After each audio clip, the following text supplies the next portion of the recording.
নমস্কাৰ, সুপ্ৰভাত। আজি লৈ আহিছোঁ কেইটামান জীৱন সলনি কৰা মহৎ লোকৰ বাণী। আশা কৰোঁ আপোনালোকে শুনি ভাল পাব।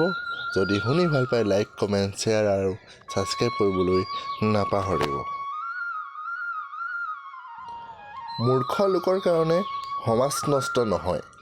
সমাজ নষ্ট হয় শিক্ষিত লোকৰ মূৰ্খ স্বভাৱৰ কাৰণেহে। মূৰ্খ লোকৰ কাৰণে সমাজ নষ্ট নহয়।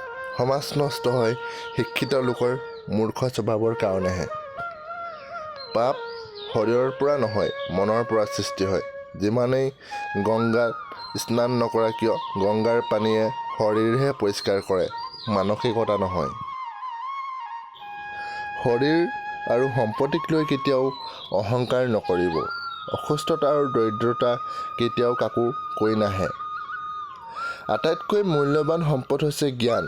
আটাইতকৈ শক্তিশালী অস্ত্ৰ হৈছে ধৈৰ্য। আটাইতকৈ ভাল ঔষধ হৈছে হাঁহি। আটাইতকৈ শ্ৰেষ্ঠ নিৰাপত্তা হৈছে বিশ্বাস। শিয়ালৰ দৰে 100 বছৰ জীয়াই থকাতকৈ সিংহৰ দৰে এদিন জীয়াই থকাই ভাল। শক্তিশালী হোৱা কিন্তু অহংকাৰী নহবা। দয়ালু হোৱা কিন্তু দুৰ্বল নহবা। কাৰণ অহংকাৰ আৰু দুৰ্বলতাই হ'ল ধ্বংসৰ মূল কাৰণ।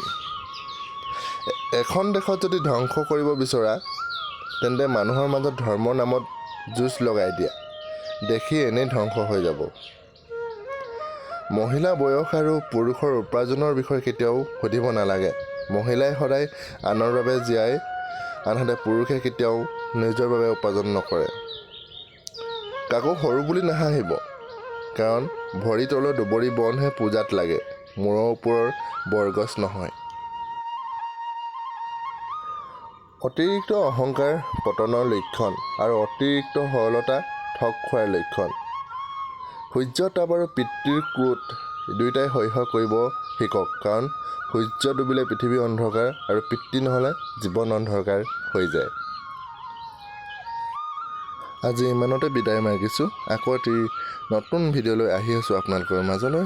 ধন্যবাদ।